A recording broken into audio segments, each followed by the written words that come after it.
ನರೇಂದ್ರ ಮೋದಿ ಅವರನ್ನ ಕೆಳಗಿಳಿಸಿ ರಾಹುಲ್ ಗಾಂಧಿ ಅವರನ್ನ ಪ್ರಧಾನಿ ಮಾಡಬೇಕು. ಕೇಂದ್ರ ನಮಗೇನೂ ಮಾಡಿಲ್ಲ, ಅವರಿಗೆ ವೋಟ್ ಹಾಕಬೇಡಿ. ಇದು ಕೋಲಾರದಲ್ಲಿ ಮುಖ್ಯಮಂತ್ರಿ ಸಿದ್ದರಾಮಯ್ಯನವರು ಭಾಷಣ ಮಾಡುವಂತ ಸಂದರ್ಭದಲ್ಲಿ ಕೊಟ್ಟಂತ ಹೇಳಿಕೆ.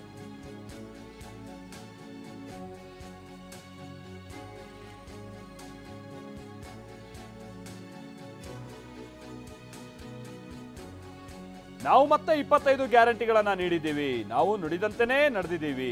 ಮತ್ತೆ ಕೇಂದ್ರದಲ್ಲಿ ಬಿಜೆಪಿಯನ್ನ ಕಿತ್ತೊಗೆದು ನಾವು ಕಾಂಗ್ರೆಸ್ ನೇತೃತ್ವದ ಸರ್ಕಾರವನ್ನ ಜಾರಿಗೆ ತರಬೇಕು ಅಂತ ಸಿದ್ದರಾಮಯ್ಯ ಭಾಷಣ ಮಾಡಿದರು.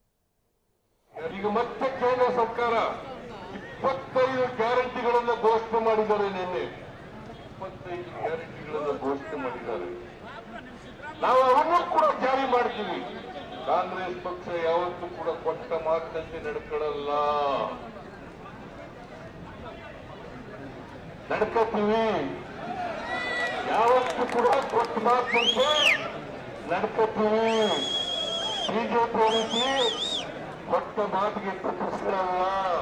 ಅದಕ್ಕೋಸ್ಕರನೇ ಬಸವಾದಿ ಶರಣರಿದ್ದಾರಲ್ಲ, ಅವರು ನುಡಿದಂತೆ ನಡೆದಿದ್ರು ಅಂತೇಳಿ ಬಸವಣ್ಣವರನ್ನ ಇವತ್ತು ಸಾಂಸ್ಕೃತಿಕ ನಾಯಕರನ್ನಾಗಿ ಮಾಡ್ಕೊಂಡಿದ್ದೇವೆ.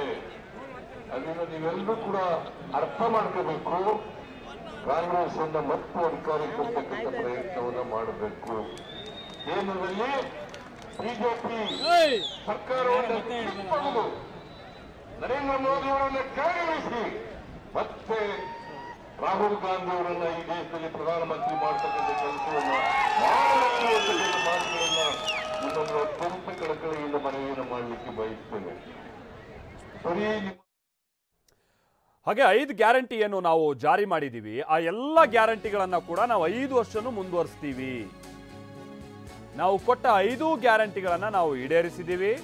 ಸುಮ್ಮನೆ ನಾವು ಮತ ಕೇಳ್ತಿಲ್ಲ, ಕೊಟ್ಟು ಮಾತಿನಂತೆ ನಾವು ನಡ್ಕೊಂಡಿದ್ದೀವಿ, ಹಂಗಾಗಿ ನಾವು ಮತ ಕೇಳ್ತಾ ಇದ್ದೀವಿ ಅಂತ ಸಿದ್ದರಾಮಯ್ಯನವರು ಹೇಳಿಕೆ ಕೊಟ್ಟರು. ಖಜಾನೆ ಖಾಲಿ ಆಗ್ಬಿಡುತ್ತೆ ಅಂತ ಬಿಜೆಪಿ ಅವರು ಹೇಳ್ತಾ ಇದ್ರು. 36,000 ಕೋಟಿ ಕೊಟ್ಟು ಮುಂದಿನ ವರ್ಷಕ್ಕೂ ಕೂಡ ನಾವು ಹಣ ಇಟ್ಟಿದ್ದೀವಿ. ಗ್ಯಾರಂಟಿ ಬಗ್ಗೆ ಬಿಜೆಪಿ ಅವರ ಮಾತಿದೆಯಲ್ಲ, ಇದು ಸುಳ್ಳು ಅಂತ ಸಿದ್ದರಾಮಯ್ಯ ಕಿಡಿಕಾರಿದರು. ಗ್ಯಾರಂಟಿಗಳನ್ನು ಕೊಟ್ಟಿದ್ದೀವಿ. ಆ ಎಲ್ಲ ಗ್ಯಾರಂಟಿಗಳನ್ನು ನಮಗೇನು 5 ವರ್ಷ ಅಧಿಕಾರ ಮಾಡಲಿಕ್ಕೆ ಅವಕಾಶ ಕೊಟ್ಟಿದ್ದೀವಿ.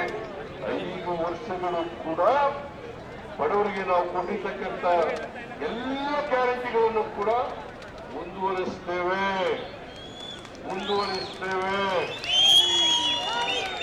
ಏನ್ ಗ್ಯಾರಂಟಿಗಳನ್ನು ಕೊಟ್ಟಿದ್ದೀವಿ, ಆ ಎಲ್ಲ ಗ್ಯಾರಂಟಿಗಳನ್ನು ನಮಗೇನು 5 ವರ್ಷ ಅಧಿಕಾರ ಮಾಡಲಿಕ್ಕೆ ಅವಕಾಶ ಕೊಟ್ಟಿದ್ದೀವಿ. 5 ವರ್ಷಗಳು ಕೂಡ